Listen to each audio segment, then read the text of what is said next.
Significantly insignificant, says Gavin Newsom. Yeah, look, there is a big line that comes out of the speech that Donald Trump made today, which is, I'm not going to use force to retake Greenland. But he said, we'll be very appreciative if you give it to us, but we will not forget. We'll remember if but you we don't. will remember if you don't. And there's just that hint of threat. And you think, well, remember in what way? I mean, does that mean you're going to burn down Europe? Does that mean, Tariffs. Tariffs, whatever? And so, so there'll be... He was still, to use the old Teddy Roosevelt, he was speaking softly but carrying a big stick. And he's threatening to wield the stick. And what I don't see from that speech is the kind of the landing zone, the off-ramp that will kind of say, OK, so you're not going to get it as US territory, even though he says it has to be. It can't be a leasing agreement. It has to be ownership. But he gave room for if I don't. But if I don't, Yeah. so where is the compromise? Yeah. And maybe diplomats will find some cute wording whereby it's more or less American soil, but the Greenlanders still have autonomy. And You know what we so need? We need the Greenland equivalent of the Windsor Framework. Well, it's some kind of Something like that. complicated deal. The vital thing for Donald Trump is that he's able to say at the end of it all, I won.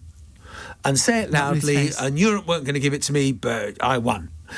Because that's what Donald Trump always wants to be able to do. And I think a good example of that, an illustration of that, because you've given me extra information about it in the break there, is the little section of the speech about his dealings with the Swiss Prime Minister, a woman, bit repetitive is how he described her, on the tariff row that they had over the Rolex watches and what have you. He said, I told her I'll make it 35, 39%, and then we got it down and we got there in the end. You gave me a little bit of extra detail on that. That might indicate where we might go with Greenland. I don't know. Well, so what happened in the Swiss negotiations, that Donald Trump had imposed 35% tariffs on Switzerland, and given how vital, Swiss watches, machinery, all sorts of other things are to the Swiss economy, that was absolutely ruinous. The Swiss Prime Minister goes to the Oval Office and gets them down to 15%. How did she do that? She gave Donald Trump a gold bar with 47 written on it, the 47th president, and a gold Rolex clock. I don't know whether she threw in a bar of Toblerone as well, but it was that suddenly got the tariffs down. A bar of Imperial leather soap. Yeah, so it was that got the tariffs down from 35% to 15%. Oh, I mean, well done, Swiss Prime Minister. You played a blinder. Flattery and gifts. It's kind of back to a sort of olden days of, you just bring gifts of gold and whatever to the king and he will bestow favours upon you. OK, so he's not going to invade Greenland, he says, but he's still coming to get it, to acquire it. We'll see where that goes. He wants negotiations to start immediately. Let's talk about some of the stuff he said about NATO and Ukraine. And Europe needs to defend Ukraine. We don't. It's very throwaway, wasn't it? Yeah, look, if you look at the national security strategy that the Trump White House produced a couple of months ago, it lays out very clearly that it thinks that Europe is a basket case. The phrase it used was, it is facing civilizational erasure because of the levels of immigration and that it hasn't got control of its borders and its energy policies are mad, themes that he repeated today. And he just doesn't think that, and he believes in this sort of idea of superpower politics, which is that you've got China, that's a superpower. It's got its own backyard. You've got America, the United States, which is a superpower, and that's why we can, if we want to, kidnap and extradite Maduro, we can. That's why if we want Greenland, we can take it. Maybe I fancy Canada too one day. I might take that. And you've got Russia, and Russia's got its backyard, and it can do what it likes as well. And so the sense which we've always had is that Trump is not interested in Ukraine. But if he is interested, the thing that he always reverts to is to, broadly speaking, take a more sympathetic view to Putin than he does to Zelensky.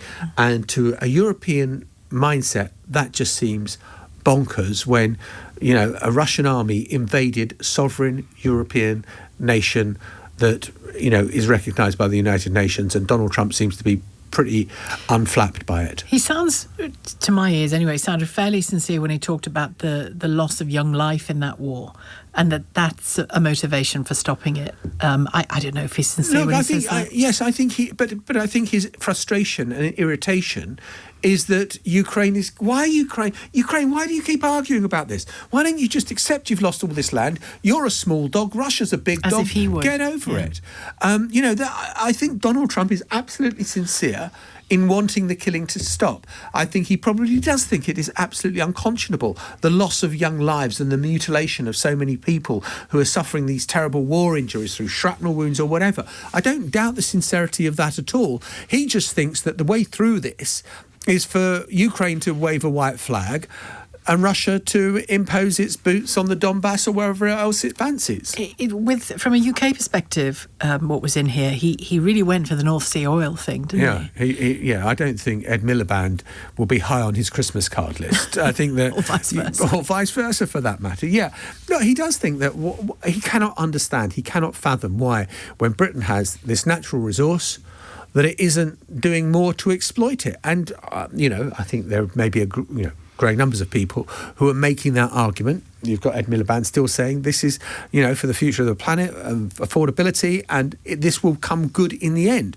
And that's why you need to be doing what you're doing. But you can see that it is a live issue, and it's one of the things that Donald Trump cannot begin to understand, why Britain isn't exploiting these natural resources. How much of what he said about his own economy is true? Some of it. I mean, when he says that steel plants are going up all over America, really? Can you show me any? I mean, there was stuff, and he talked about, I think it was a 5.7% GDP kind of. No, the last figures were still showing great growth, 4.3%. But that happened in Biden's presidency period as well, didn't it? Yeah, it did, but I think the growth is coming back, and I think that, look, the economy is doing well. But the fact of the matter is that Donald Trump's policy on tariffs, which is his signature policy, the effect it's had is that if you're imposing tariffs on Toblerone chocolates, and you like Toblerone chocolates, and they're coming in from Switzerland, I don't like Toblerone. I don't know. It gets stuck in your teeth. It takes too long. It's an airport emergency chocolate bar. I haven't bought anything for anyone. I know I'll get a bar of Toblerone. This long. Exactly.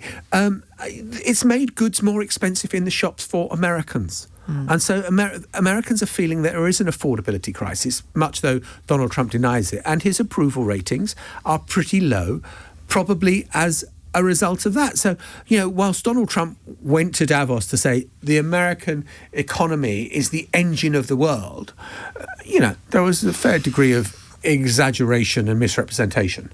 Speaking of engines, Air Force One had to return to Washington because of an electrical issue. I don't remember anything like that happening before with Air Force One. You've been on it, haven't you? I've been on Air Force One. Yeah, it's, if you've travelled on other airlines, it's quite a nice way to travel with the kind of, bone china plates and all the rest of it that you get served. We're at the very back of the plane if you're a part of the media, and Donald Trump invariably does come back and chats away whilst you're on the flight. And there's always this desperate scramble. He suddenly turns up and you've microphones and cameras and everyone's trying to find the right bits of equipment and headphones to put on when he comes and talks to you at the back of the plane. No, it would have been very unusual. And so you can imagine... Nervous moment. Well, a nervous moment, but can you imagine the alarm back at Joint Force Base Andrews when they suddenly said Air Force One's coming back, we need to get another plane ready now to fly the... I mean, fair play to the, US Air Force, because they got another plane ready within an hour and he was off. I mean, I think if we'd been on a more conventional domestic airline, we'd have been stuck there overnight. But I suspect you can't do that with the President of the United States. Did you steal a spoon? I'm not prepared to discuss what I've stolen from Air Force One, but the list is probably quite extensive. If you were to come to my house, you get given... Napkins? Napkins, of course. Napkins, glasses, with Air Force One. Yeah.